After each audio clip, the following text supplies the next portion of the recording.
नमस्कार दोस्तों, तो क्या हलचल में आपका बहुत बहुत स्वागत है। मैं हूँ गणेश जोशी और मैं रहता हूँ जापान में। दोस्तों आज एक छोटा सा वीडियो बना रहा हूँ खास करके उन लोगों के लिए जो जापान आना चाह रहे हैं, वो भी इंडियन रेस्टोरेंट में। बहुत सारे कमेंट्स आ रहे थे लोगों के। एक मेरा वीडियो बना रखा था कि सैलरी के बारे में, इंडियन रेस्टोरेंट में सैलरी कितनी होती है। तो उस पर वीडियो आ रहे थे लोगों की कि क्या क्या काम होता है, क्या क्या कैसा करना पड़ता है। दोस्तों उसी से रिलेटेड एक वीडियो है। जो भी आना चाह रहे हैं या जो नहीं भी आना चाह रहे हैं, खुद उनके रिलेशन में कोई आ रहे होंगे, उनके लिए खास ये वीडियो है।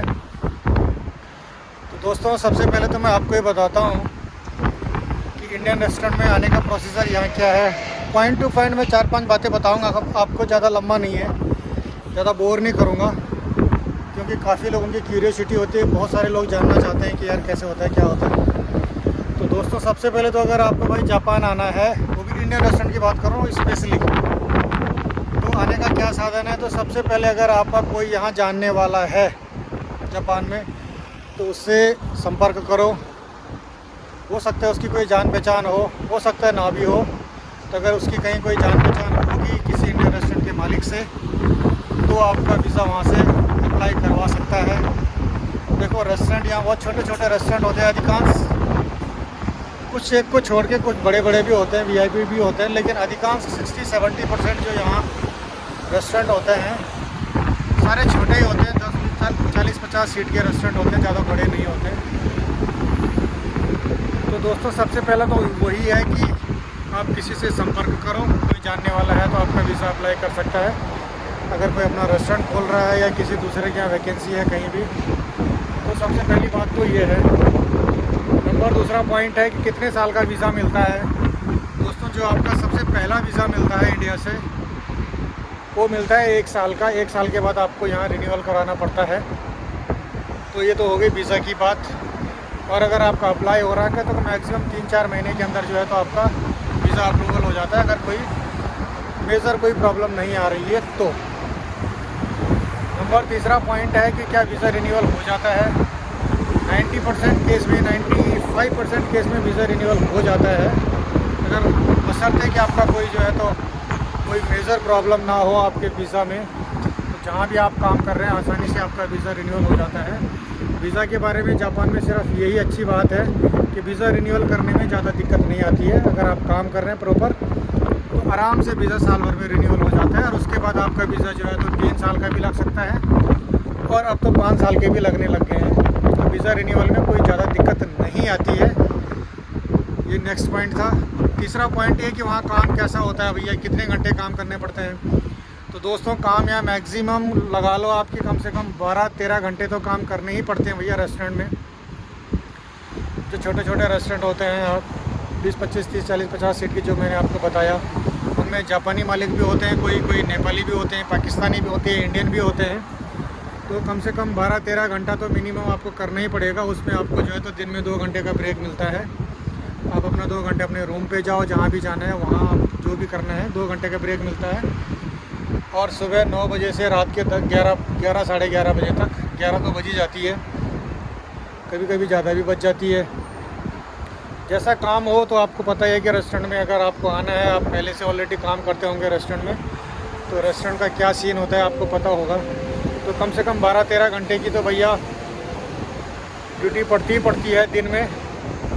और फिर नेक्स्ट चीज़ मैं जो आपको बता रहा हूँ कि काम कैसा है। काम भैया यहाँ काफ़ी है और सारे काम करने पड़ते हैं आपको। अगर ऐसा नहीं है इंडिया की तरह कि आप इंडियन डिपार्टमेंट में काम कर रहे हैं तो आपको इंडियन का ही करना होगा, तंदूर में नहीं, या खिड़की में नहीं, या कहीं भी हो, आपको यहाँ सारे काम करने पड़ते हैं।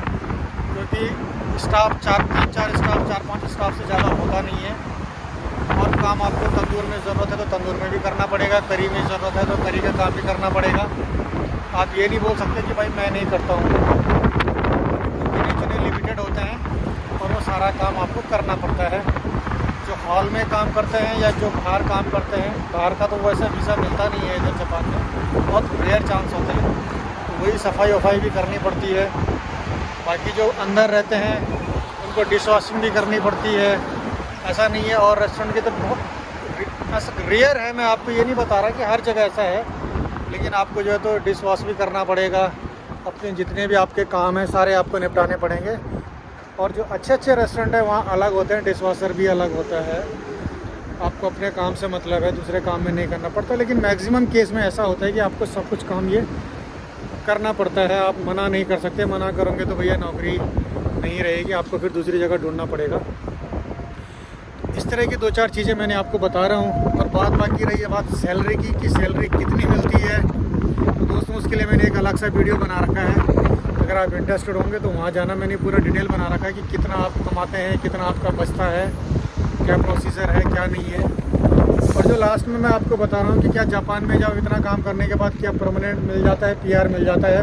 दोस्तों PR का जापान में बहुत लंबा प्रोसीजर है, मैं किसी को डिमोरलाइज नहीं कर रहा हूँ या किसी को चने की झाड़ में भी नहीं चढ़ा रहा। जापान में कम से कम अगर आप यहाँ रेस्टोरेंट में काम कर रहे हैं तो मिनिमम आपको 10 साल तो काम करना ही पड़ेगा।